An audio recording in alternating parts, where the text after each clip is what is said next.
Welcome to another edition of What's the Plan, a show where we bring in community leaders and talk to them about how they are attacking the issues that come before the town of Plymouth and try to improve the quality of life for the citizenry of Plymouth and the general surrounding areas. Today, I have a friend, a colleague, and at times a mentor, Malcolm McGregor, who sits with me on the planning board and who has sat on planning board and conservation commission. And we're here to talk about an initiative that he's been working on for a long time, a walking, hiking, biking, and generally public access trail network throughout Plymouth, connecting Plymouth to its vital natural resources, its beautiful natural resources, and the resources of the Cape and the South Shore. Welcome, Malcolm. Thank you.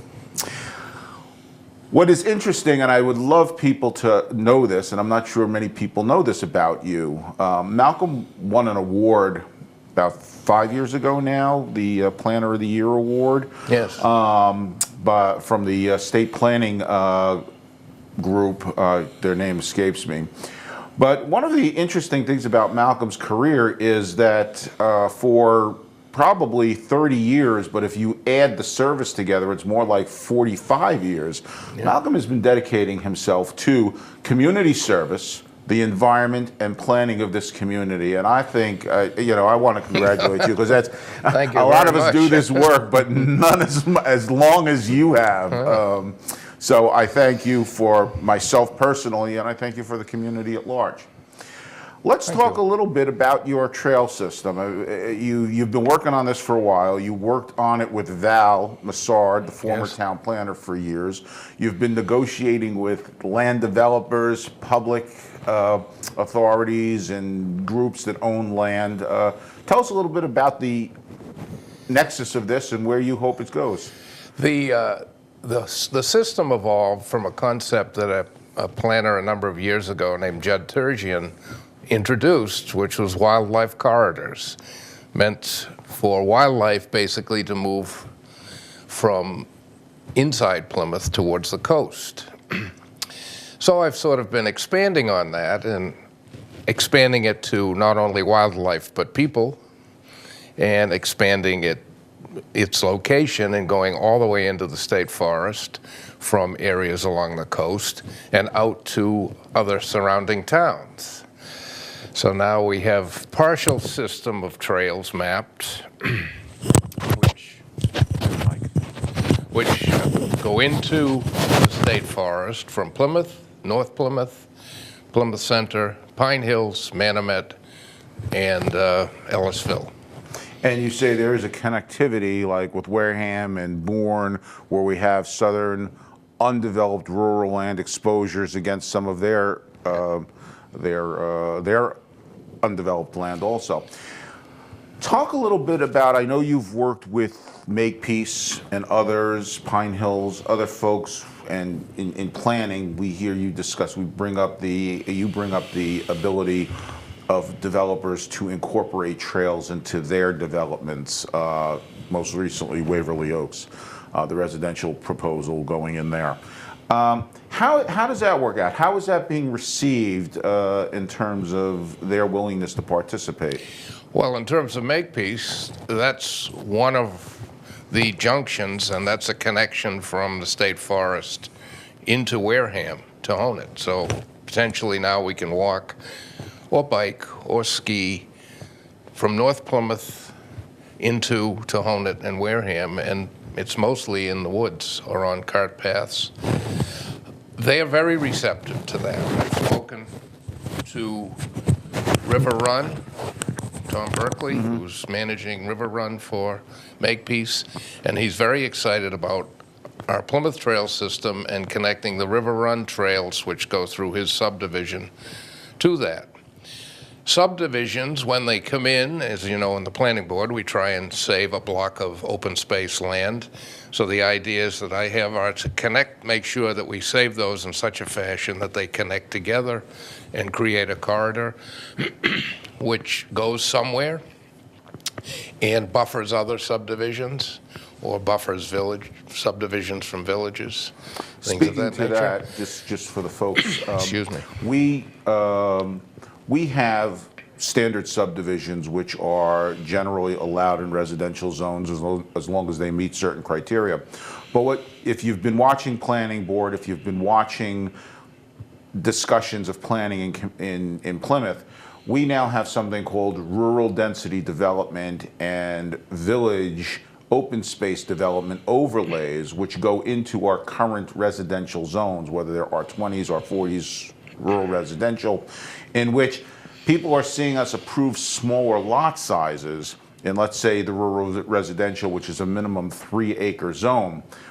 But we're not changing the densities. We are shrinking down the lot sizes, and because of that, we're keeping the subdivision density consistent, but the open space that is left over, we are then holding as open space, whether it's environmental, in some cases it might be recreational, so that there is open space. And this is the area that when you talk about subdivisions, these are the areas where you are negotiating with transiting trails, Right. whatever. Make an effort from one subdivision to the other to connect them. And the one subdivision we looked at recently, Waverly Oaks, will provide us a trail which will provide a connection from the Forges Field recreational area to the high school and junior high. And further than that, on Town of Plymouth land down to Clark Road, hopefully we can get some passage along Clark Road or over Clark Road and go further down to the new Wildlands Trust property. That's interesting. One of the things I notice about a lot of the trail corridors that have been that are being developed or are being talked about is that they run along our stream corridors. You mentioned Tohonet Brook. I know that we're trying to make a connectivity from the state forest via Town Brook to the harbor. There's also been work getting from the state forest via Eel River over to the beach. And there are other stream corridors throughout Plymouth that many of us know about and many of us don't know about.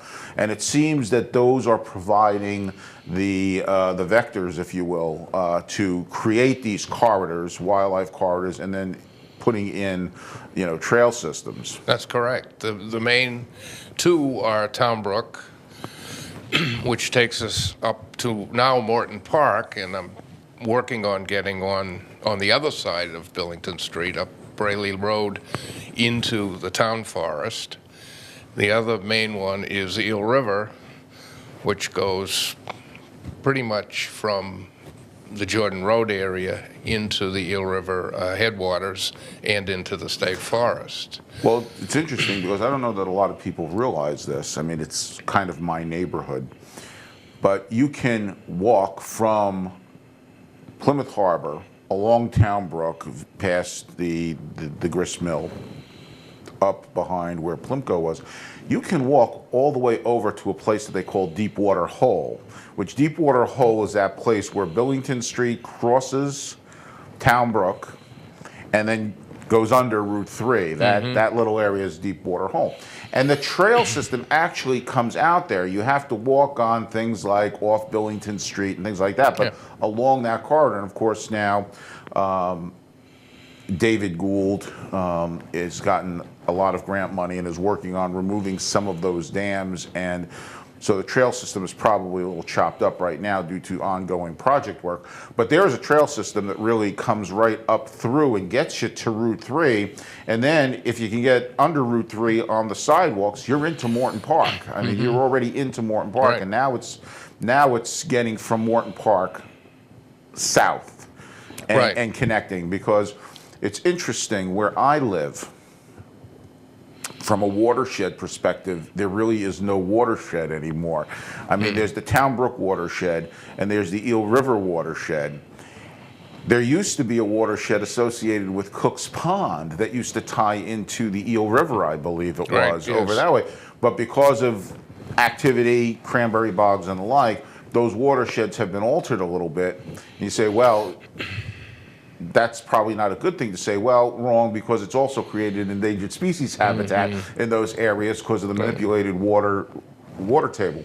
But it's interesting that you have access through those areas, and my hobby is, or one of my hobbies is running sled dogs, and I can tell you, I can hook my dogs up in my yard, and there's 30 miles of trail that I don't even have to work hard to access, but it's out in the middle of the woods. I mean, there's the old Sutter's Marsh Road that goes out to behind Sutter's Marsh Golf Course. There's Kings Pond Plain Road that transits east-west. So there's a lot of trails, and they're clear, they're open. I mean, they're not maintained, but... All right. That brings up a couple of points. There's a third watershed, major watershed on Bartlett Brook, which is in the process of reverting from cranberry bogs to the reconstruction of the original stream bed and the draining of the headwater pond, similar to what happened to Deal River. Cross passage of Route 3 is the difficult The Great Divide. problem, like the Berlin Wall. The only passage that's feasible in the Plymouth area is under the bridge at Billington Street. Jordan Road is a pretty good passage. There's a lot of walkers. There's all kinds of bicycle races and running races on that road, and we should make an effort planning-wise to preserve that and to label it as a complete street, which means there's labels on it that tells there's bikes and walkers, because there are many. The other passage which is reasonable at this point is Ship Pond Road Bridge. That's a dirt road on each side. There's not much traffic. In the future, we have to think about maintaining that, because that's another of the few passages that walkers and bikers can use. One of the most important ones, though, is Exit 3. We have a large number of trails on the east side around, or the northeast around Pine Hills, and we have a large number of trails on the southwest side around Gallows Pond, Long Pond, Halfway Pond, into the state forest. And it is impossible for a person to walk across that safely from one side to the other to continue that trail system. So as the future evolves, we should, I suspect, negotiate vigorously with Mass Highway to make sure there's passage for pedestrians and bicyclists. You know, my suggestion, because we know that Mass Highway is Mass Highway, is a state agency. State agencies are crimped and all that stuff with funding like everybody else. My suggestion is that we should probably be engaging them now for things that would be happening 10, 15 years down the road, because we know that Route 3 largely is a 1950s, 1960s infrastructure design. And we know that you can't build that today. Now you need bigger, more sweeping interchanges, ramps. And at some point, if Plymouth grows as everybody says it will grow and has been growing, we're going to have to get involved. I mean, we're working on an initiative at Exit 5 to change that overpass, which is woefully outdated. MHD defends it to the hilt, but it's woefully outdated. Everybody says it except Mass Highway. You know, you mentioned the Exit 3, which is very critical because it is the main road, if you will, so everybody's congregating there. And we know every time somebody wants to do something in and around that area, we have to deal with the surrounding neighborhoods and the impacts of their access and egress to the highway. The other thing you mentioned was Ship Pond Road. And what's interesting about Ship Pond Road, and I tell people this, and they kind of say, oh yeah, after I tell them. When you think about it, when they built Route 3, they cut through most of the dirt roads that crossed the highway. But they built an overpass at the Ship Pond Road, dirt road, if you will. Why? Why there? And you talk about planning, and it's very simple. Mass Highway knew back then that at some time they were going to have to address the development of South Plymouth, and they couldn't deal with it at Exit 3. They were going to need to deal with it south of that. So they picked the spot where the next interchange would be. So you bring it up as a possible crossover. Now it's a dirt road, but what is it going to be in the future? So when we think about where we're going with a trail connectivity across Route 3 there, we have to think about where that interchange is going to go and what opportunities that upgrade will give us to speak to your issue. The other thing that I find that's interesting is that, you see it very rarely. There's one that I know of in Plymouth, and I dealt with one in Connecticut. The one in Connecticut was under a railroad, and it was for wildlife passage, where they build conduits underneath roads or railroads, rights of way. The one in Connecticut was actually for cattle. It was for farms, so that the farmers could get their cattle safely across the railroad. And the one that I know of in Plymouth is the one near exit 6, just south of Summer Street. It's a corrugated pipe, probably about 4 or 5 feet in diameter, that goes under Route 3. It connects nothing with nothing. It happens to daylight on the east side near those multifamilies. But that's interesting, and it's hard to see. You got to be looking for it to see it, but it's there.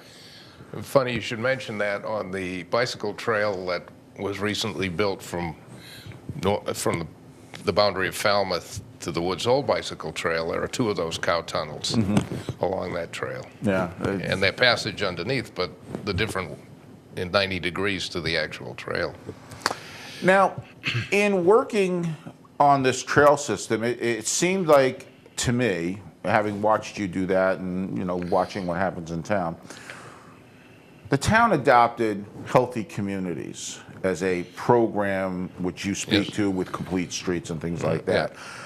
How have you tried to, I mean, it's not hard to see where they dovetail, but is there any activity in getting what was Jordan, now Beth Israel Deaconess in Plymouth, on board and helping with these things? Well, not at present, but I've spoken with Valerie Massard recently, and we were working together on it a couple of years ago, and we're getting back into it. And I think one of our first steps will be the Sandwich Road, sort of River Street, Jordan Road passage for a complete street, because it's a potential bicycle route which avoids a lot of Long Pond Road, cuts off a lot of Long Pond Road, and there's a lot of road races and bicycle races along there. So that would be a reasonable route to start to make a complete street. It's not well traveled with, it's not very well traveled with vehicles like some of the roads, and there's a lot of activity on it, pedestrian and bicyclists now. I heard recently, it may have even been you who mentioned it,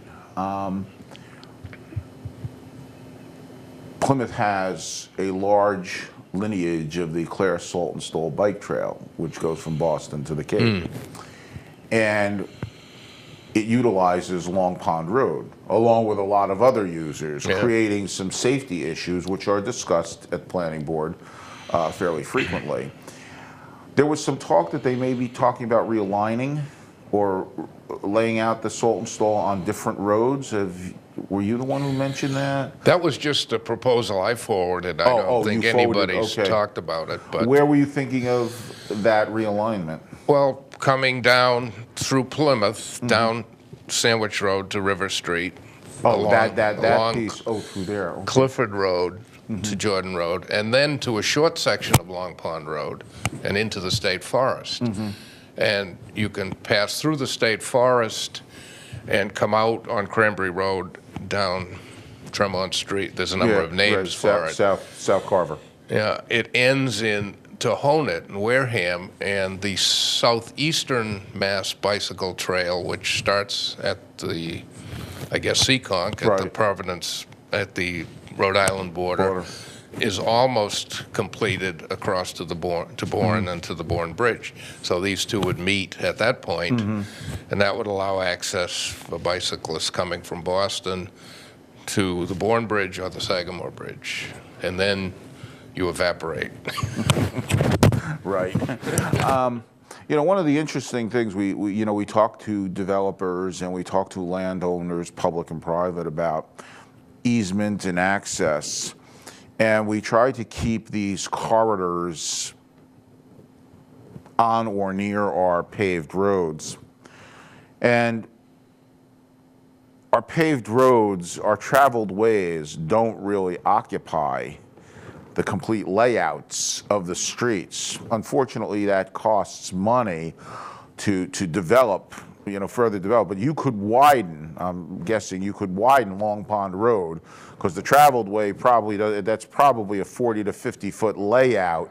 And I know, for example, where I live, Black Cat Road is a 40-foot layout. And in front of my house, Black Cat Road is on the south edge of the layout. So when you come to the edge of the tar on my side of the road, there's still 10 feet to 12 feet of street before you get to my property line. And the reason I know that, and I don't know why this is, because it's very inconsistent, Black Cat Road is a well-bounded street. And I have about 3 or 4 concrete bounds with Town of Plymouth seal in it, showing me I can walk from one to one and draw the line where on that side it's the town's, on this side it's mine. You're driving past my house, it looks like I'm 90 feet away from the street, and I'm not. I'm 70 feet from the street. We have that ability, so it's not always takings. I mean, it becomes takings when you have to straighten them out, but. Yeah, that brings up a new point. A lot of our walking trails are some of them are along paved roads, where some of that layout would be helpful to make walking easier and less detrimental to vehicle traffic.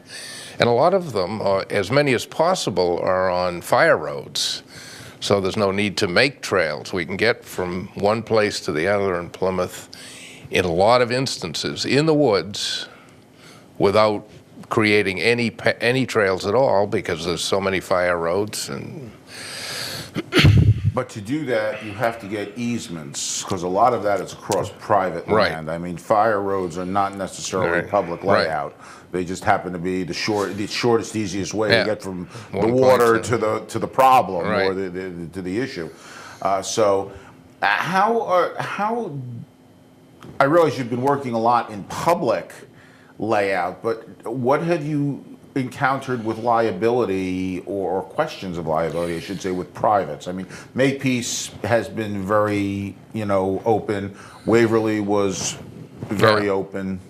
A lot of people, a lot of landowners are worried about that, but there is a state statute that removes the liability from landowners for people walking across their property if they provide permission for them to walk across the property. Obviously, if they don't provide permission, they're trespassing, and there's no issue of liability. So that I discuss with property owners, and they're concerned about that, but I present the state statute, and that alleviates some. But in a lot of instances, we do have to go and get trail easements from people, and I'm working on that, but that's a long, slow process. And that's site by site. Site by site, So every time something comes up. How far along? I mean, obviously you're probably not close to 100%. That would be incredibly aggressive.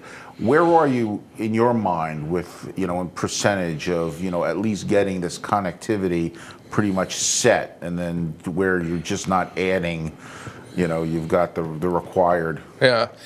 If you think about one trail system, which is called the Wishbone Trail, which goes from Jenny Pond into the state forest at Curlew Pond, and then out of the state forest from parking lot 2 down to Ellisville Harbor.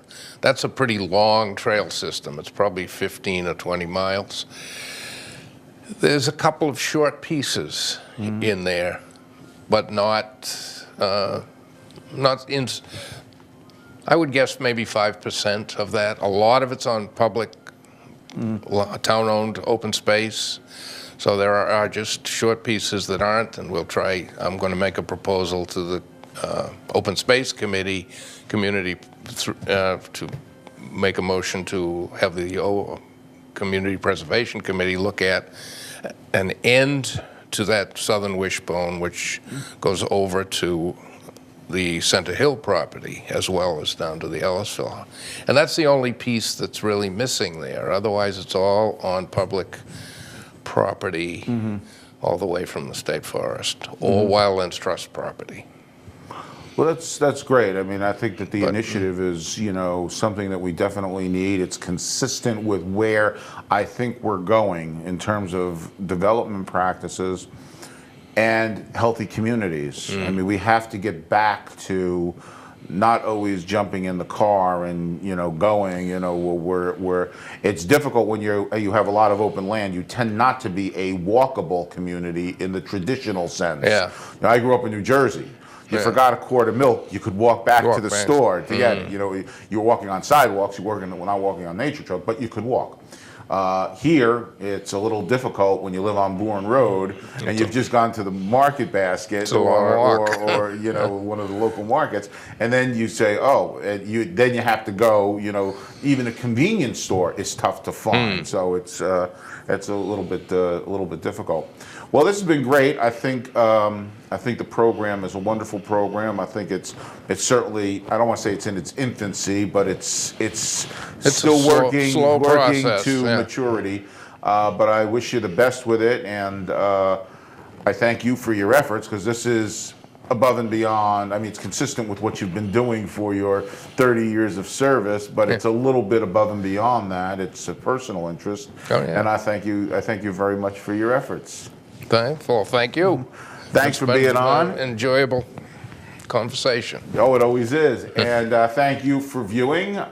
This is What's the Plan? And I want to thank my guest, Malcolm McGregor, for sharing his concepts and his thoughts on developing the trail system for biking and walking and wildlife corridors in the town of Plymouth. Thank you, and hope to see you again.